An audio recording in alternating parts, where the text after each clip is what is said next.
ರಾಹುಲ್ ಗಾಂಧಿಯವರ ಹೇಳಿಕೆಯನ್ನ ಕಾಂಗ್ರೆಸ್ನವರೇ ಸೀರಿಯಸ್ ಆಗಿ ತಗೊಳ್ಳೋದು ಬಿಟ್ಬಿಟ್ಟಿದ್ದಾರೆ.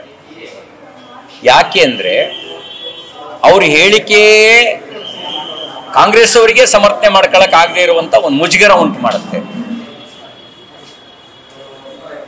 ಅವ್ರು ಹೇಳೋ ರೀತಿಯಲ್ಲಿ ವೋಟ್ ಚೋರಿ ಆಗಿದ್ರೆ ಅವರಿಗೆ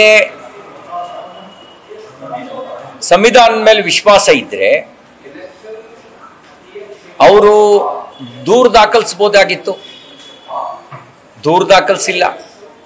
ಇದರ ಅರ್ಥ ಅವರ ಆರೋಪದಲ್ಲಿ ಸತ್ಯ ಇಲ್ಲ, ಆಧಾರ ರಹಿತ ಆರೋಪ ಇದೆ. ಕೇವಲ ಸುಳ್ಳು ಆರೋಪ ಮಾಡಿ ತನ್ನ ಸೋಲನ್ನ ವ್ಯವಸ್ಥೆಯ ಮೇಲೆ ಕಟ್ಟುವಂತ ಒಂದು ಷಡ್ಯಂತ್ರದ ಭಾಗವಾಗಿ ತನ್ನ ದುರ್ಬಲತೆಯನ್ನು ಮುಚ್ಚಾಕೊಳ್ಳೋದಕ್ಕೆ ಈ ರೀತಿ ಆರೋಪವನ್ನ ಮಾಡ್ತಾ ಇದ್ದಾರೆ ಅಂತ ಅನ್ಸುತ್ತೆ. ಅವರ ಆರೋಪದಲ್ಲಿ ನಿಜವಾಗ್ಲೂ ಸತ್ಯ ಇದ್ರೆ ಅವರು ದೂರು ದಾಖಲಿಸಬಹುದಿತ್ತು. ನ್ಯಾಯಾಂಗ ವ್ಯವಸ್ಥೆ ಮೇಲೆ ನಂಬಿಕೆ ಇಲ್ವಾ ಅವರಿಗೆ?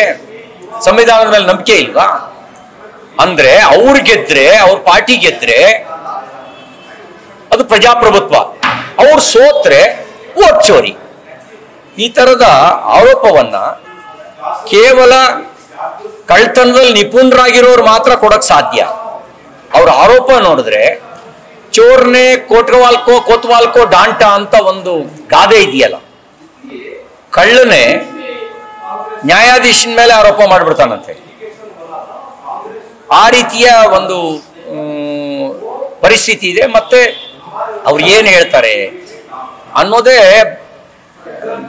ಕಾಂಗ್ರೆಸ್ನವರಿಗೆ ಒಂದು ಮುಜುಗರ. ವಿದೇಶದಲ್ಲಿ ಹೋಗಿ ಏನೋ ಮಾತಾಡ್ತಾರೆ, ಸೈನ್ಯದ ಬಗ್ಗೆ ಮಾತಾಡ್ತಾರೆ, ಜಂಜಿ ಬಗ್ಗೆ ಕರೆ ಕೊಡ್ತಾರೆ. ಯಾರಿಗಾರು ಪ್ರಜಾಪ್ರಭುತ್ವದ ಮೇಲೆ ವಿಶ್ವಾಸ ಇದ್ರೆ, ಸಂವಿಧಾನದ ಮೇಲೆ ವಿಶ್ವಾಸ ಇದ್ರೆ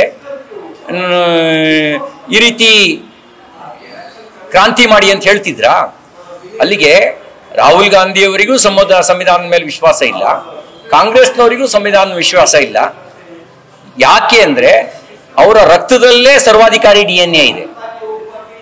75ರಲ್ಲಿ ಪ್ರಜಾಪ್ರಭುತ್ವದ ಹಕ್ಕುಗಳನ್ನೆಲ್ಲ ದಮನ ಮಾಡಿ ಸಂವಿಧಾನವನ್ನೇ ಬಂದಿಖಾನೆಯಲ್ಲಿಟ್ಟು ಸರ್ವಾಧಿಕಾರಿಯಾಗಿ ಮೆರೆದಿದ್ದು ಯಾರು? ಸನ್ಮಾನ್ಯ ರಾಹುಲ್ ಗಾಂಧಿ ಅವರೇ. ನಿಮ್ಮ ಅಜ್ಜಿ ಶ್ರೀಮತಿ ಇಂದಿರಾ ಗಾಂಧಿ ಅವರು, ಅವ್ರು ತಾನೇ ಸರ್ವಾಧಿಕಾರಿಯಾಗಿದ್ದು. ಅವ್ರು ತಾನೇ ಪತ್ರಕರ್ತರನ್ನು ಸೇರಿದಂತೆ ವಿಪಕ್ಷದ ನಾಯಕರುಗಳನ್ನೆಲ್ಲ ಜೈಲಿಗಟ್ಟಿದ್ದು. ಅವ್ರು ತಾನೇ ಮಾನವ ಹಕ್ಕುಗಳ ದಮನ ಮಾಡಿದ್ದು. ಅವ್ರು ತಾನೇ ಫಂಡಮೆಂಟಲ್ ರೈಟ್ಸ್ ಅದನ್ನ ಕಟಲ್ ಮಾಡಿದವರು. ಆ ರಕ್ತ ಹಂಚ್ಕೊಂಡಿರ್ತಕ್ಕಂಥವ್ರು ಇನ್ನೇನ್ ಮಾತಾಡಕ್ ಸಾಧ್ಯ? ಇಂಥದ್ನೇ ಮಾತಾಡ್ತಾರೆ ಸಂವಿಧಾನದ ವಿರುದ್ಧ.